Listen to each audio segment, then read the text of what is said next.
the definition of welfare? Definition of welfare is a procedure to promote basic material for families in need.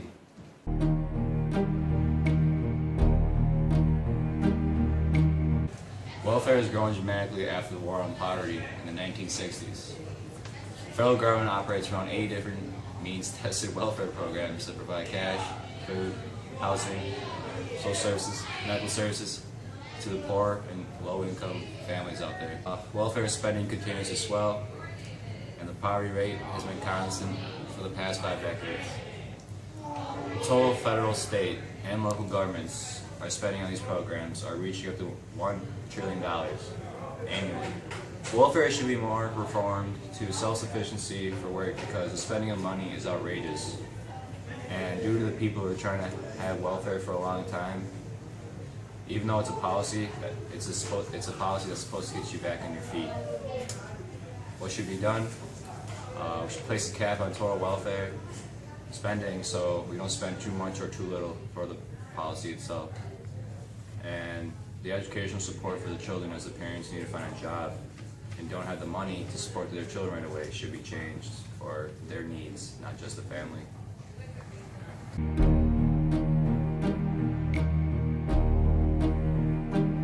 First question, what does welfare mean to you? Welfare, what it means to me, I think, is providing people with the things that they need, the necessities that they need in their everyday life. So I think it's providing some source for them to be able to have those resources. All right. Do you see or think welfare is abused? Do you notice it at all here? I mean, I can easily see why it's a controversial topic. I mean, I can easily see both sides of why it's heavily needed, and some of the arguments that other people use of why we should limit it or restrict it. I mean, I'm new here. I haven't seen it abused here. Last year, I taught in Milwaukee, and I've seen a lot of positive sides of it, of how it's being used for great resources and being used. I mean, I have heard stories, though, the flip side, too, of it being used in a couple cases. All right. Do you think there should be more stricter regulations or laws for the policy, the welfare policy itself? I mean, I think the restrictions is tough. I mean, I think the idea of it is a good idea, and I think a lot of people use it for good reasons and need those resources and would struggle without it. I do understand that people sometimes abuse those, and when they abuse them, normally comes restrictions. Some of those rare, I think these rare circumstances, you might need to restrict those in a few cases. Thank you. Thank you. Who can say where the road goes? Welfare has grown dramatically after the war and poverty in the 1960s. Federal government operates around 80 different means-tested welfare programs that provide cash, food, housing, and social services and medical services to the poor and low-income families out there. Welfare continues to be swell, and the poverty rate has been constant for the past 5 decades. Welfare should be more reformed to self-sufficiency because it's already outrageous how much we're spending for the program itself. It shouldn't be a lifetime movement, it should just be a policy to get you back on your feet. The total federal, state, and local governments are spending on these programs are reaching up to $1 trillion annually. There are 8 states that people make more money through welfare than the average salary of a teacher. Welfare in Hawaii is equal to making $17.50 an hour. What should be done? We should place a cap on total welfare spending so we don't spend too much or too little.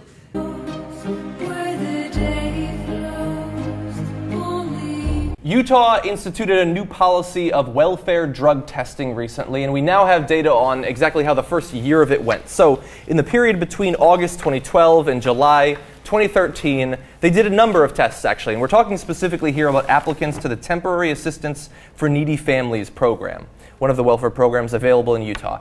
Now, during that period that we referenced there, they had 4,730 applicants. Now, based on the initial written responses these applicants gave, they responded to about 10% and said, we want to follow up and do blood tests. And out of those, they had 12 confirmed drug users. Now, this is a program that cost them about $31,000 to institute over that period. And you've seen there that they've caught 12 people. Now, of course, some people who they followed up with did not go because they knew they had done drugs. That's certainly true, and they believe that they've saved the state of Utah about $370,000 by not having those 247 people who would have been collecting benefits will not now be collecting benefits. What do you guys think about this? I don't have a major problem with this, actually. The testing itself, I mean, if people are going to be getting government subsidies for whatever the reason, then having to be drug tested doesn't strike me as something that's that intrusive. I'm not a huge government program guy in the first place, but if you're getting money from the government, it seems to me that they're allowed to know whether you're doing drugs or not. I think my issue with it from the get-go is it automatically reinforces a stereotype about people who need government assistance. It's like, oh, you guys are all deadbeats, you're probably doing drugs, you're lazy, you don't want to work, we're going to drug test you. So I don't like pushing that stereotype, and as the numbers indicate, not that many people are actually using drugs when they're on welfare. The vast majority of people who are on welfare or need government assistance are working 2 jobs or doing their best to make ends meet, but they have children that they have to provide care for, and as a result the money that they're making doesn't stretch far enough. Yeah. So I don't like painting this picture of of welfare recipients as like these druggies. It really annoys me. That's my main problem with it as well. And who can say